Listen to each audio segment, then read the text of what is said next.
We were just having a chat about it um, previous years, to be honest with you, to think about doing something like this, obviously because of where I've come from and playing against players when I was in non-league. There were a lot of players who could have played football, league football, so I think it's good that I've got the opportunity to do it now, and hopefully we can find some of them players and get them the chance. Something that's close to your heart then? Yeah, it is. It's out there massively, you know, where I've come from, what I've had to do with the hard work to get to where I am today, and I think it's right that I give something back. How did you slip through the system yourself, do you think? You're looking back that Too small.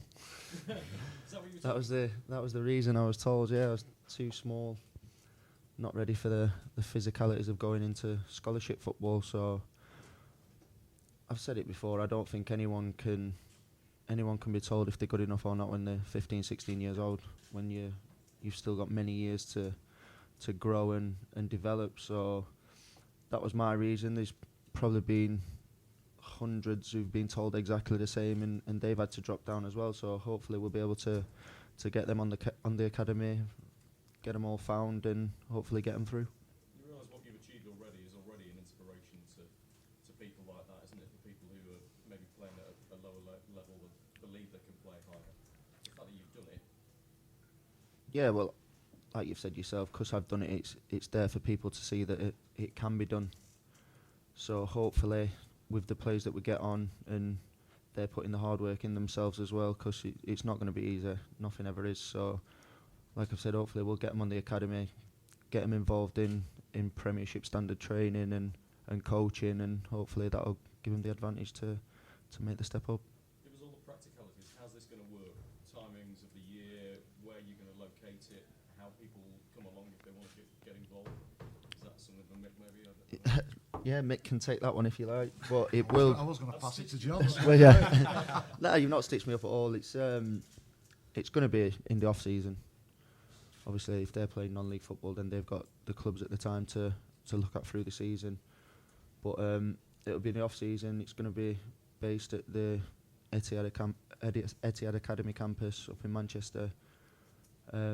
Because unfortunately, obviously, when it comes to the off season, most teams, all their pitches and everything get ripped up and resoiled. So there's not that many places that you can do it at. So luckily, we've found the right place with places for the academy players to come, and they've got places to stay there as well, so that they're all in one place, not having to drive here, there and everywhere. So it was the perfect location, and we've managed to get that sorted. I think the process will start sort of pretty much after the launch. The website will be live. We'll start taking applications. There's certain criteria. The players have to be between Tier 5 and Tier 9. Obviously the filtering process will be quite rigorous and tough, and hopefully there'll be plenty of applicants, and it'll give us a headache of having to work through and picking out who fits the criteria best to give the academy best chance of finding the players who are going to succeed. There'll be a cut-off point for applications, and then from there it'll give us more chance to sort of go and watch players. We will be scouting players physically as well as just looking at CVs and resumes. So hopefully we'll get the right kind of player that we actually think, because like Jamie said, firm believers that there are players out there who for whatever reason have slipped through the net. People get injured, they might have missed a big year when it becomes an apprentice year to apprentice to pro. They fall down, they can fall out of love with the game as well, because it's a big kick in the teeth for young boys at 18, 19 who maybe get told that they're not good enough. So sometimes they fall out of love with it for a while, and gradually non-league football picks that love up, because it's brilliant. For the people who haven't watched it, the product it's a lot higher than maybe people expect. So we firmly believe that there are players out there. John, do you want to talk a bit about the facilities that the Etihad that are going to be available? Yeah, so we're looking at 3 teams of 14. So we're not going to be specific to all the goal scorers, which are always the ones that get the headlines. Andre Gray, Lee Gregory, kind of recent ones to come through. And we're going to put them in a team environment. So those 3 teams will compete against each other, so we can look at the mentality of the players. It's not always the best technical players that get through. It's the ones that have the heart, the desire, the ambition. We're sat with one here. And by putting them in this environment where they're going to be tested mentally, physically, tactically, technically, in what we hope to be a world-class environment, we're going to look. We'll hope to see in 4 or 5 days how good these players are, and if they can make that step. Because playing in non-league is tough. Forwards to backwards as quickly as you can. Me, most of the time. Yeah, I think it takes a certain type of adaptation. You know, and lads who have played league football who fall into non-league, I think, certainly struggle a little bit initially, because even at League 1, League 2, sometimes you're a bit spoiled, and then when you fall out of the game, you know, no disrespect to a lot of the non-league clubs, but the facilities aren't great, and that sometimes can be the biggest adjustment a player has to make. But Jamie's story's superb, but there are people before him, Chris Waddle, Ian Wright, have all made the step from non-league, Stuart Pearce, to England. So Jamie's the latest, you know. So we firmly believe that there are players out there who can, hopefully in time, with the help of the academy, follow in Jamie's footsteps and the footsteps that Jamie's followed in. So if we didn't believe that, then there'd be no point with the academy. You know, I think it's important as well that we're looking for good players. It's, you know, talent ID, but each player that will come will be evaluated in those 4 areas: technical, tactical, physical, mental. We've got Matt Reeves and Dave Rennie, who are the medical staff and head of performance here at Leicester City Football Club, the champions, and they're going to be. So when each player leaves, he'll have an individual plan for him to take away from the academy on the aspects of the games that he needs to work on. So it's not just a come. If you don't make it, there's another rejection. It may well be that they come for the first year. Physically, they're not ready. Mentally, they're not ready. Tactically, they are, but technically, they're not. So they can go and work on those things. And it may well be that in 12 months' time, in 2 years' time, when the application process comes back in, we'll be looking for those lads. Have they gone and worked on those things on their games? So it's, you know, and we hope in the first year we've got a target of 10%. If we can get 10% out of those 42 lads into the professional game, whether it's League 2, League 1, whether it's the Championship, it could be a team in Scandinavia, it could be a team in Australia. You know, we're opening up the scouting to, you know, all over Europe. We just want to give these guys a chance that we think are good enough. Have you had much of a response from the scouts? I mean, I don't know if you can name clubs at this stage, can you, of people that are interested in coming down and seeing what you've got? Everybody's really interested because it's hard to scout tiers 5 to 9. You know, it's a lot of teams, it's a lot of leagues. You know, there's lads that were released from championship clubs at 13, 14 that are in there somewhere, you know, that have been lost, that do have that hunger and passion to come through. So it's, I think the scouts will jump on board. I mean, because, like we keep saying, the players are there. I mean, I've only watched, in my capacity working for Salford City, I'm only watching games basically north of Birmingham. And for the last 18 months, I've probably watched well in excess of 120 games. And I've definitely seen lads, I think, given a chance, could certainly make the step into League 1, League 2, and given a bit of luck and a bit of drive, maybe a little bit higher. So it's hopefully up for us to identify those type of lad, and them to embrace the journey. You know, living proof. It's been done, and it's been done very recently.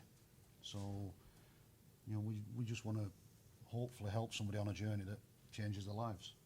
We've seen a lot of players, Jamie, that come through the academy system, and it can be very difficult, especially with the way that the under-21s game is now, and a lot of discussion of whether that's competitive or not, that get overtaken. Look at Damari Gray, who's joined this football club. He's played 80-odd games for Birmingham City in a competitive game. He suddenly comes through, and he's jumped ahead of all the rest of the people at this academy. Do you think that's what's made you the player you are? The fact that you have that hard upbringing, that competitive instinct from the very start? Yeah, that's definitely one of the reasons. I mean, everyone will realise that when you're in non-league, there's nowhere to hide. You're in there, you're getting kicked left, right and centre, and you've just got to get on with it. You get back up, get on with it. And what better way is there to beat the ones that are kicking you than you getting your team the 3 points? And it's going to be hard. There's no lie about that. It's a lot of hard work that always needs putting in. And if you're not afraid to put that hard work in, then the world's your oyster. So hopefully with the players that come on the academy, they'll put the hard work in and we can make it benefit them. Do you think the Premier League clubs aren't doing enough? Do you think that maybe they're getting up to the age of 20, 21, and then if they don't make the grade, they're on their way? Do clubs need to be doing more? It's a tough question. Yeah, I think that's a hard one.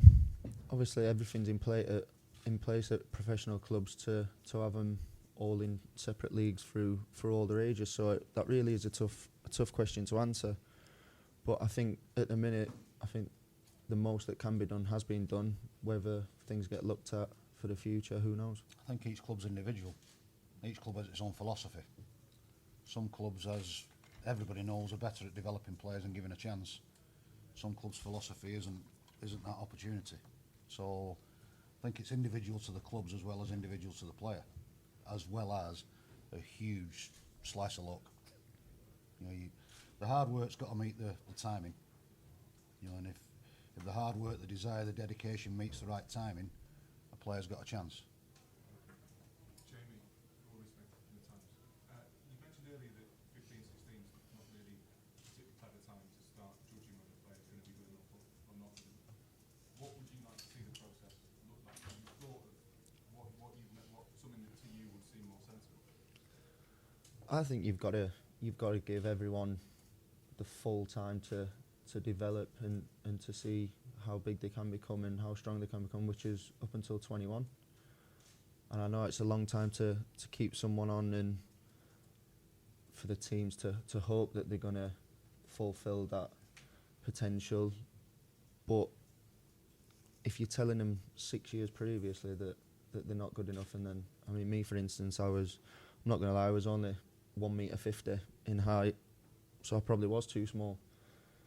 But within 2 months of that, I had a massive growth spurt.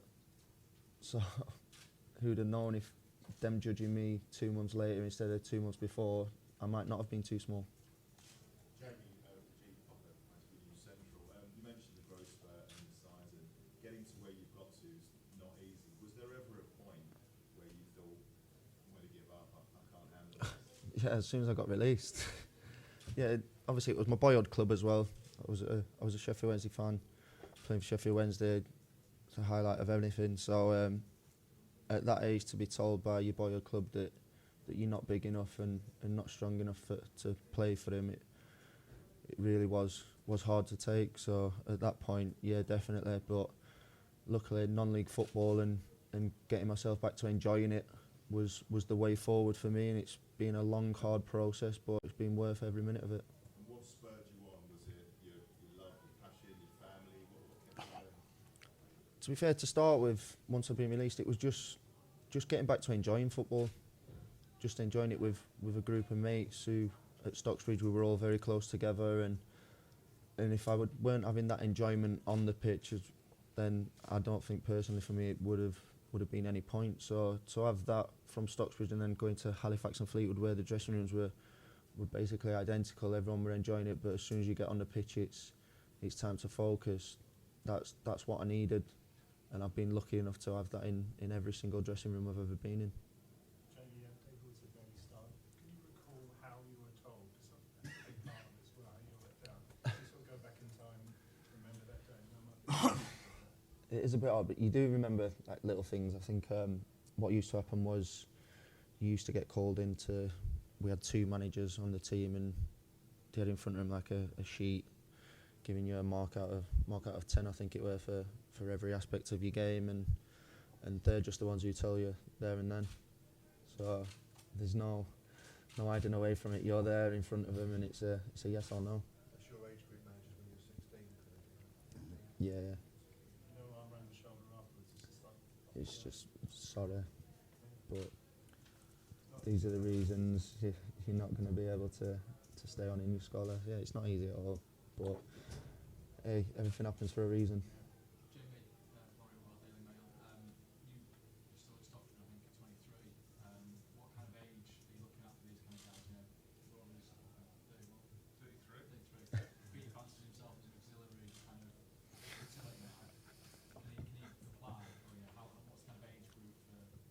I think we're looking at 17-year-old to as 33, 34.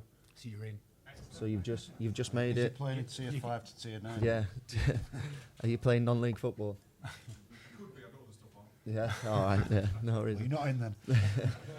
But yeah, anyone in that age group who's playing tier 5 to 9, they're all in with the show as long as obviously they apply to the V9 academy.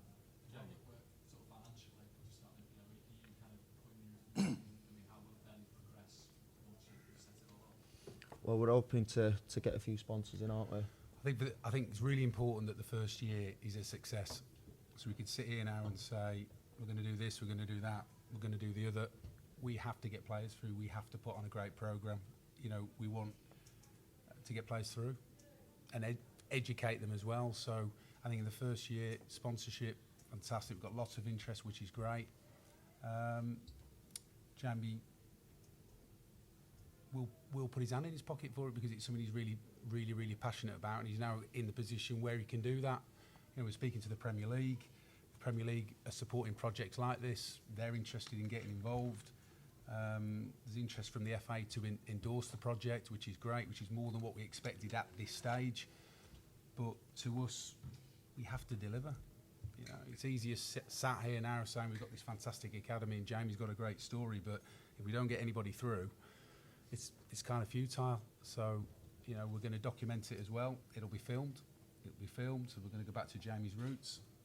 We're going to find some great human stories from players in a similar position to kind of Jamie. We're going to follow their stories, and we're going to end up at Manchester City next summer, and it's going to be a great 5 days. John, when you say it's going to be filmed, you've got a TV deal sorted out? Yeah, there's a TV deal sorted, so there's a production company that will be filming it.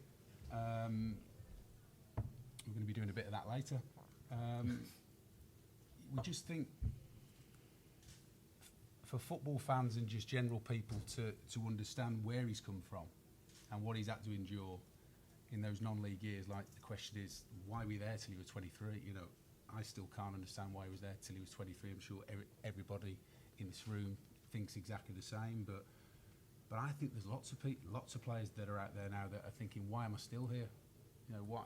Why aren't I there when I'm good enough? So if we can give those guys this chance, it'd be great to watch it over 12 months unfold, and that's what we're gonna do. When you stepped up into the league, when you first moved from Stockbridge to Halifax, what did you notice? Because we often think of all, Nick mentioned it before, that even in League 1 and League 2, these elements of spoiling of the players. Was it a completely different world from Stockbridge, even though to Halifax? When I signed for Halifax, we was in the same league as Stocksbridge, so it weren't much difference whatsoever.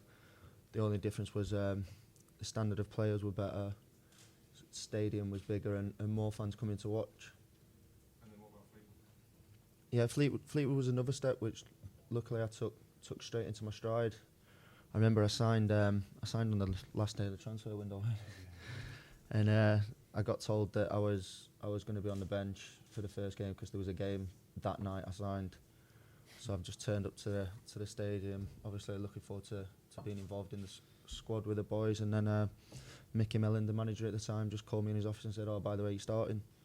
So I was literally thrown straight into the deep end anyway, but I managed to put a man of match performance in and ended up walking away with 3 staples in my head. I jumped up for an header, and one of the York centre halves come in through the back, and his teeth ended up in my head. Jamie, David Gibbs from the Daily Mail. I wondered what was the hardest thing once you get to pro level, once you get to Leicester, to league football, rather? Because you weren't an overnight sensation when you got to Leicester in those first year or two. Was it lifestyle things, and as much as the actual football itself that needed adjusting? Yeah, you have to adjust everything. Obviously, the standard of players that you're coming up against and playing with's a lot higher. There's more things you have to work on, like physically, fitness, mentally, and it was hard when I first came, and I've had to work on a lot of things myself, like in the off seasons. But having the coaching and the staff at the at Leicester full time every single day is a massive advantage. And luckily after the first season where I did struggle a bit, I managed to work in the off season, come back a lot fitter, a lot stronger, and that season after it proved what we were about and got us promoted to the Premier League. You only mentioned you having like in a beer in those days, and I imagine pretty much every non-league footballer likes a beer and the boys go out together.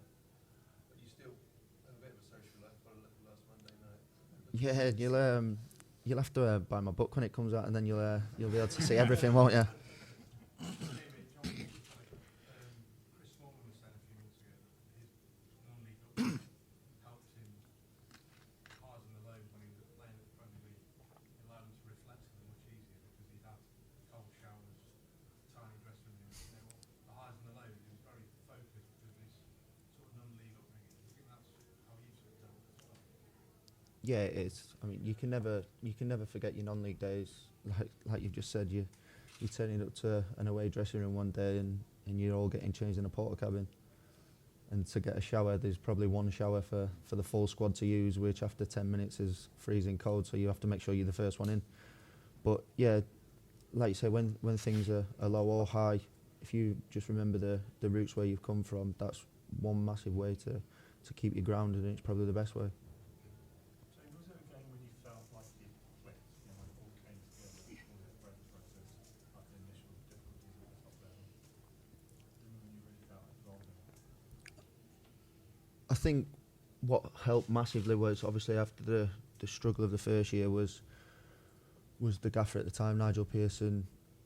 He always believed in me, and the first game that season we played Middlesbrough away, and I think me and Danny Drinkwater had been getting a bit of stick, and we were both starting, and from 1-0 down, Danny scores to make it 1-1, and then I've gone on to score the winner, and after that we just carried on kicking on, and it's got us where we are today. Was there stick, was that from the fans? I think that was from everyone at the time, to be honest with you. But yeah, that's part and parcel with football. You're going to get that. So Is that immediately after the season where you were on the famous picture where you were on the bench, you and Harry Kane? yeah, me, Harry Kane, and Danny Drinkwater winning against Watford in the playoffs. Yeah, what a difference a few years make.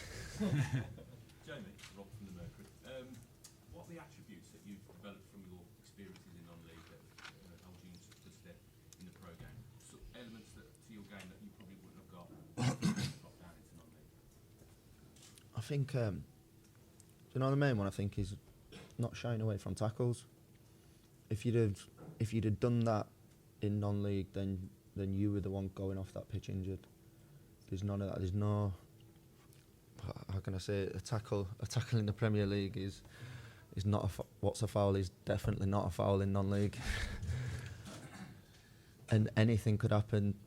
You've got centre halves who are 6'6" like this, just coming and ploughing straight into the back here when the ball's at the opposite end of the pitch. There's no cameras to keep an eye on everything, so you have to man up, you have to toughen up, and that's helped me, like I said, to get where I am today. What's the reaction been in non-league? We talked about what the reaction's been from clubs and scouts. What's the reaction been from non-league clubs in the non-league game? I think pretty much everybody you talk to is proud because it's a success story and everybody wants success.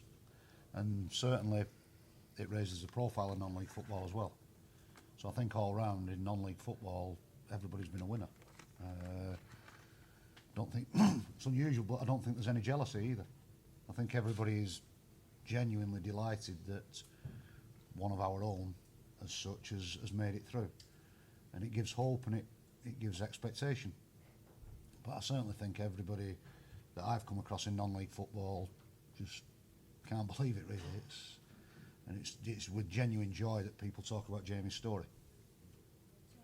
Laura from Capital and Smooth Radio. You mentioned Nigel Pearson always believing in you there. I wondered how much you felt that his input was crucial to your success and development, because obviously he's been looked at as favourite for Villa and for Forest, Notts Forest as well. Yeah, no, he was massive for me. He obviously gave me the shot from non-league to jump into the Championship, and if it weren't for himself and the club, then then I probably might not have got a move at the time. And to have been able to work, obviously, like I said, every single day in this environment has only made myself a better player. And for the academy, hopefully it'll give the lads who were on it the exact same chance. Jamie, Nick Lashton from Press Association Sport. It's obviously the next step for you career-wise, a little bit of a tangent. You've got a lot of years left playing, but could we see you sort of on the training pitch helping these lads, and will you sort of consider badges and things like that later on? I've not really thought about my badges or anything yet, but during the academy I'll be there for the whole thing. I won't be flying off on holiday and leaving the guys to it. I'll be there with them all. I'll remind you of that. It's on video. Hopefully to if any of them need a chat, need a better encouragement, if it needs to come from me, then so be it. I'm there for the full course. Yeah, so you're looking sort of a mentor on this as well for these guys. Yeah, we know it's going to be tough, so last thing we want to do is leave any stone unturned. So, like I've said, I'll be there for the full course of it, and probably get to meet every single one of the lads one-on-one, have a chat, and hopefully, like I said, we'll get them through. I think we've spoken with some seriously big coaches in football in this country. Unfortunately, we're not in a position to 100% give names, purely because what we don't want to do is, for the people who might be out of work at the moment that we've spoken to, we don't want somebody to then say they are working for the Vardy Academy and jeopardise a chance of taking a job. We've spoken with a series of good candidates closer to the time as next season progresses and managers lose jobs and managers become available. It's quite fluid in a way. We've got some people identified who we've had conversations with who are very interested, but we just don't feel it's fair to name any names yet in case we put a spanner in the works for their future. Very high calibre, yeah. John, you've said there that, and then Jamie said as well, I think there's a lot of talent in the non-league that isn't getting picked up. As an agent yourself, do you think agents are maybe too keen to look abroad and too quick to look abroad rather than looking at maybe the talent that's in this country? I think what's happening with agents is we're looking at young players at the bigger academies. So you look at Chelsea, Man City, Man United, Liverpool, all the Cat 1 academies. And I do that as well because they've recruited the best young players. But there are also those best young players, not all of them, not the best players at 13, 14, 15, and the best players at 17, 18, 19 plus. So it's really, from an agent's perspective, we're looking at players that are at that age, but also the ones that have dropped out of the system. So I strongly believe, like what we're saying there, is playing in kind of non-league and understanding the physicality and mentally dealing with it. It's the mentality. It's not always the best technical, tactical players. The ones that you see, you think, God, he's fantastic. But is he tough enough there and there to get through? Because it's tough. It's a tough industry. It's tough for these lads. Rejection. One manager might think you're great, another one doesn't. And it happens, and it's how you deal with that. And, with Jamie, for the last 6 years, the amount of times that people have said no to me, from kind of the early days, whether it's his aggression on the pitch, whether it's his lifestyle off it, whether it's he's not great with his back to goal, all these things. And he's just, every time I say no to him, he said, it's okay, I'll prove him wrong. And he's done it every single time.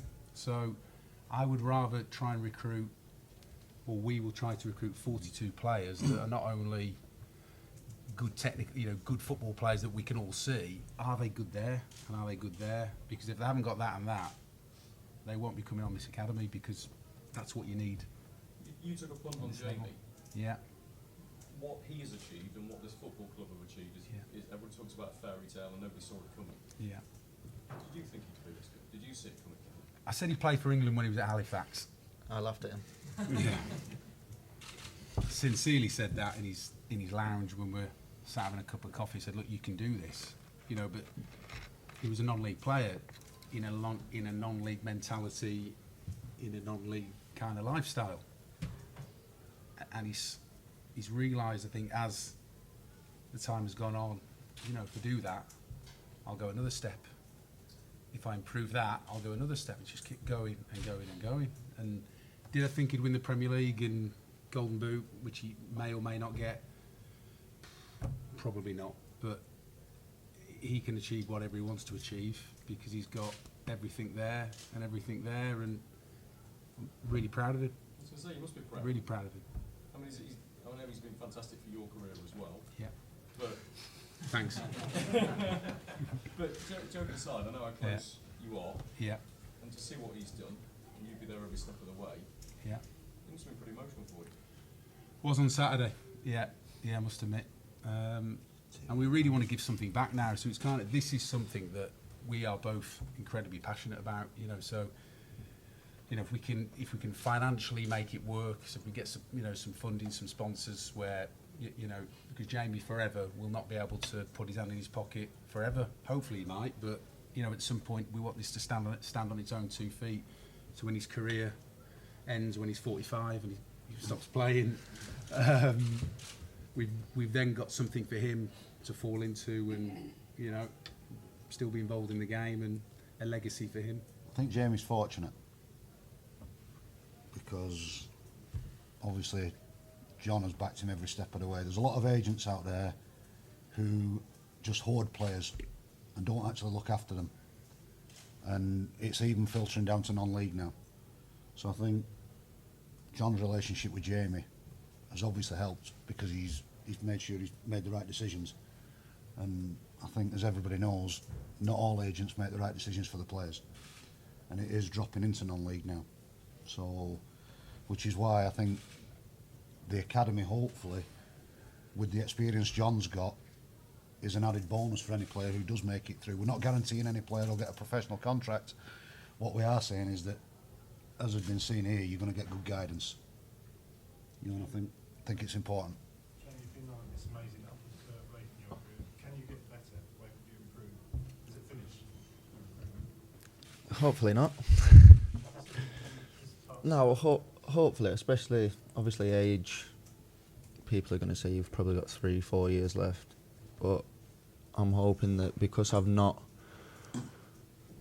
been at the high level for that long, as if I'd come straight in at 17 and been playing all the way until I'm 29, that I've not had to put my legs and my body through as much as they will have. So I'm hoping that gives me the advantage to have a few extra years after. What would you like to see yourself improve?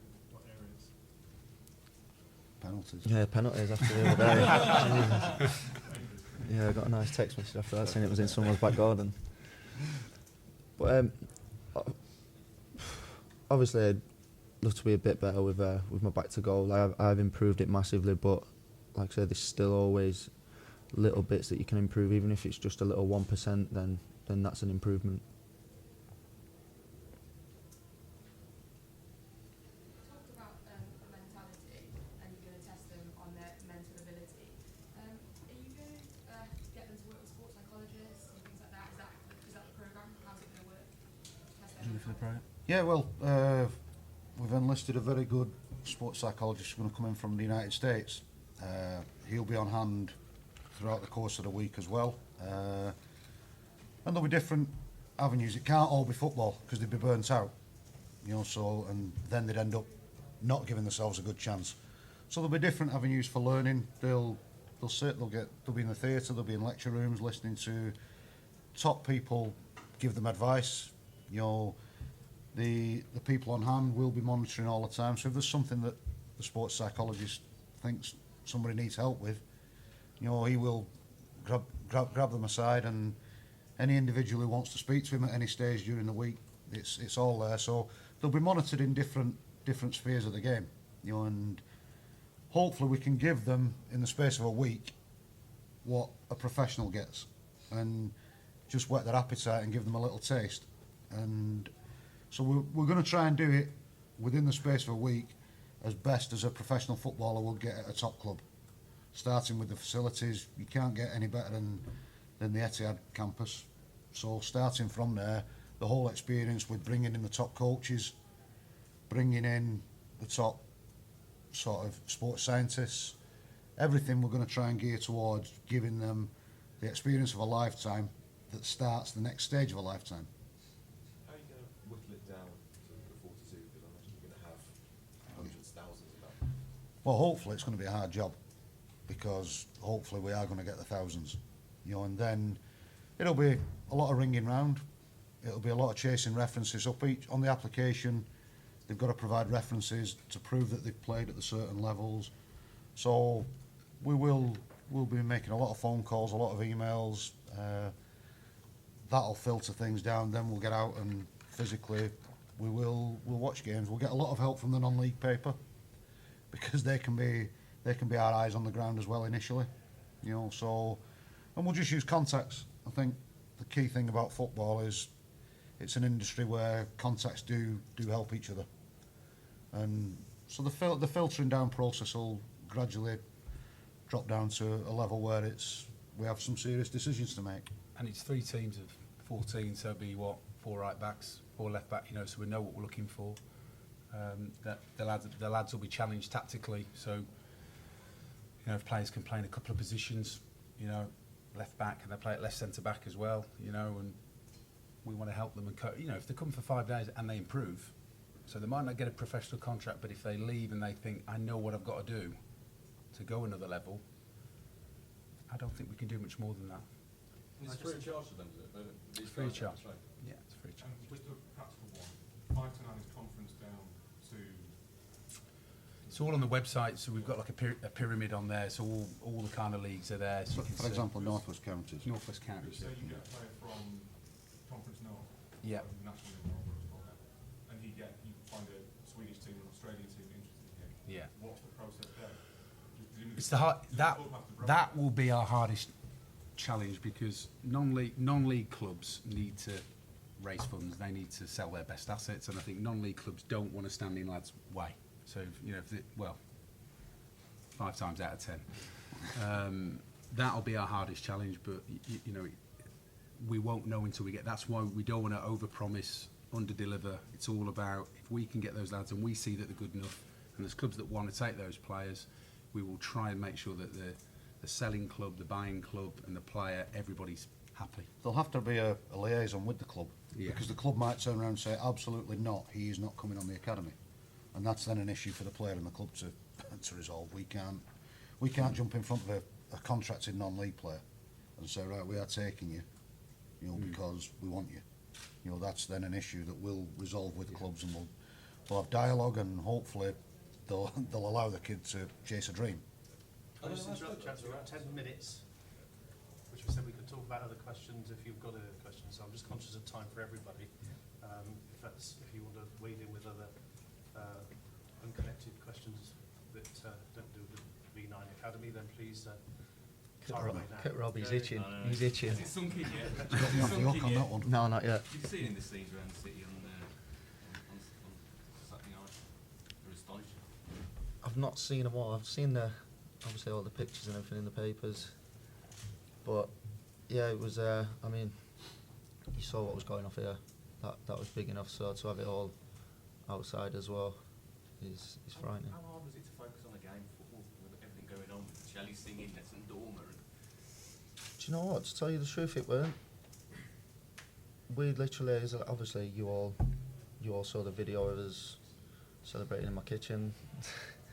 As soon as that celebration was out of the way, all the week was exactly the same as the previous weeks. How we've trained, the days we've trained, the preparation for the game. As soon as it comes to being in that environment of knowing when you've got to be serious and focusing on the game, that's what every single player's done. And we wanted to go out and put a performance in that were worthy of us being crown champions. Is it a sign of this squad that you were still hungry to win that game? And the look on Kasper Schmeichel's face and Wes Morgan when they conceded, even though you're 3-0 up, and it shows that the guys, it really matters to them. I mean, in the bigger picture of the season, it's nothing, is it? But the way you, as a squad, reacted to conceding that goal, the fact that you went out there and still wanted to win that game. Yeah, that's how the boys are. that's how we always will be as a group of lads. It's been said before, and I'll say it again. We are literally all like brothers. We're not just once you leave the training ground, that's it. You don't see them again till the next day. We're constantly talking with each other, going out for meals, and I think in our dressing room that's the main thing that's got us where we are. And yeah, everyone was disappointed. It's another clean sheet that we could have had, and unfortunately it didn't happen. Does that bode well for next season? The hunger. You're not going to lose the hunger from winning the title. You think it'll still be there? Yeah, no, it'll definitely still be there. Do you think that sort of band of brothers sort of spirit is more likely to keep you together? Because even as champions, there were players that are going to be offered more money, and clubs are going to be offered money to bring, to sign Leicester players. Yeah, I think we're hoping that it is. Like you said, there's going to be names thrown into the hat all summer. But the group of lads that they've got, and obviously winning the league, and we've got Champions League football next year, you'd hope it kept everyone together. Do you think that your brand of football can actually challenge in the Champions League? Obviously, no one thought you could win the Premier League, and the odds are short of that you win the Champions League. It sounds crazy, but do you think you can actually do it? Because you'll be a seeded team in the group. We're definitely hoping so, but we've got ourselves into this situation playing that way. So why change it? It's worked for us, so we'll hopefully make sure it works for us again. What do you think you'll do over the summer and in those weeks? Studying the Champions League, and were you, obviously you've been watching it for years, I guess. But do you think people might be surprised by the pace of this team and the kind of aggression and the work rate? I'm not sure. I mean, Leicester's been on everyone's radar all season, aren't they, with all the stories that have been going out and how well we've been doing. So I think a lot of the European teams have probably been watching us. But yeah, they'll have to do their homework as well as we'll have to do our homework on them.